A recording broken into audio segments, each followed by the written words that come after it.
In the previous sessions, we have looked at diagonalization of square matrices, both for 2 by 2 matrices and 3 by 3 matrices. Now let's, without doing calculations, let's try to understand what is happening.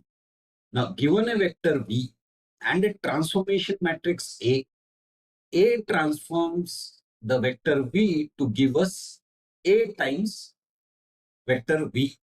Now, for a general vector V, the transformed vector need not be a scalar multiple of the vector.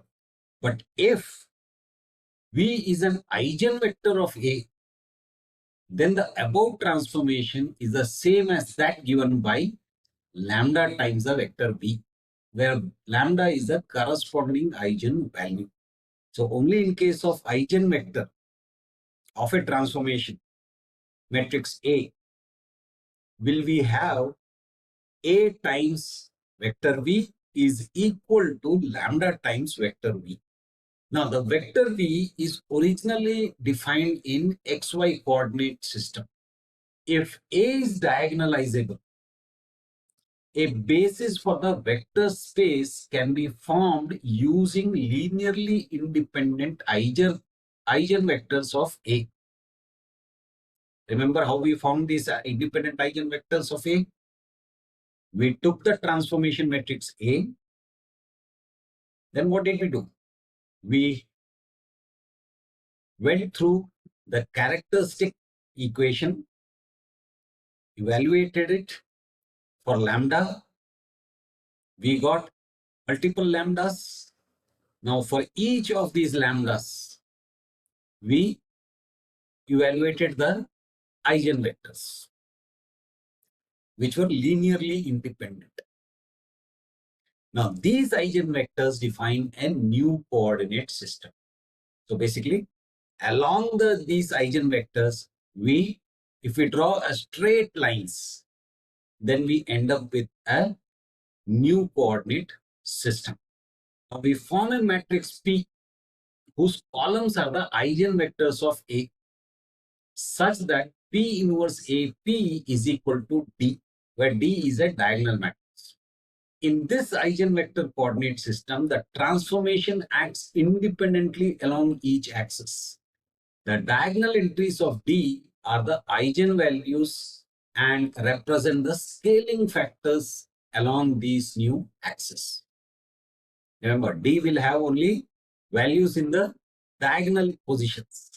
So they would represent the scaling factors along the eigenvector axis. So to summarize, A is the transformation matrix, P is the matrix of eigenvectors, hence P defines the axis of a new coordinate system. Eigenvalues define the scaling along those axes. The diagonal matrix records those scaling factors. P inverse converts coordinates from the standard coordinate system to eigenvector coordinates, and P converts them back to standard coordinates. So diagrammatically, if we have to look at it, it goes something like this. Let's say we are given the vector in standard coordinate system. Then if we apply P inverse, we get into the eigenvector coordinate system for the vector U. Then when we apply D, that is a diagonal matrix, we get the transformation in the eigenvector space. And then if we apply P again, then we end up with the transformed vector in standard vector space. So here, this is the original vector. We get into the eigenspace, and then we come back to the standard transformation. This is the transformation in the eigenspace. Remember, the vector space itself does not change. Only the coordinate system that we use to represent the vectors changes. We convert coordinates from the standard coordinate system to the eigenvector coordinate system and then convert them back. it might be the case that one or more eigenvector axes are common with the standard ones. The diagonal matrix D evaluated through P inverse AP does not create a new transformation or a new vector space. It is the same transformation as A viewed through a different coordinate system. Hence, the matrices A and D are similar. So that was the understanding of diagonalization. Otherwise, we just look at calculating it.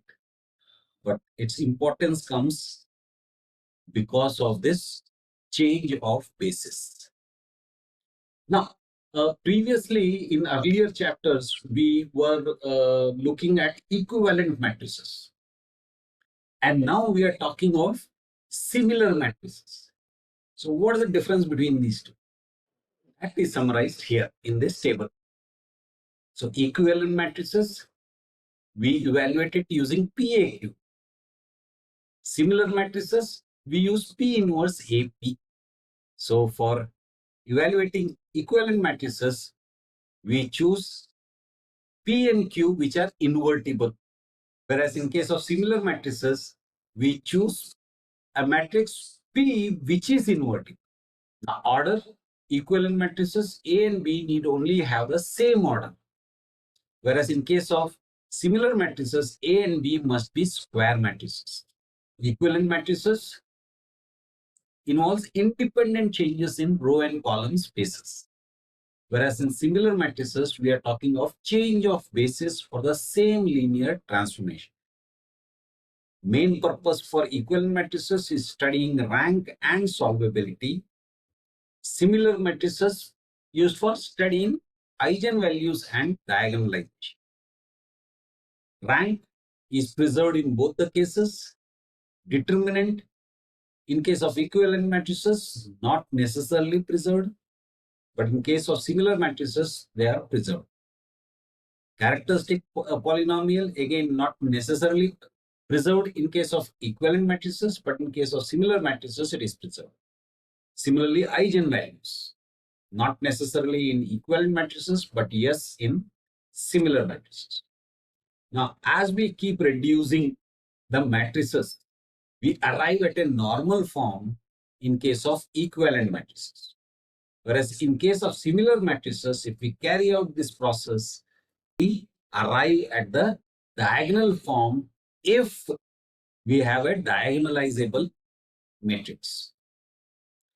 Equivalent matrices are derived using row column operations, whereas similar matrices involves change of basis. Now, remember, both look same, right? The only difference is PAQ. Here, P is a different matrix, Q is a different matrix. The only thing is they both have to be invertible. Whereas here we have P and its inverse. So, similar implies equivalent. So, if we say A is similar to B, it implies that they are equivalent also. Whereas in case of similar matrices, if A and B are equivalent, then it is not necessarily that they are similar. So that was understanding diagonalization and understanding the difference between equivalent matrices and similar matrices. That's it for now. Bye.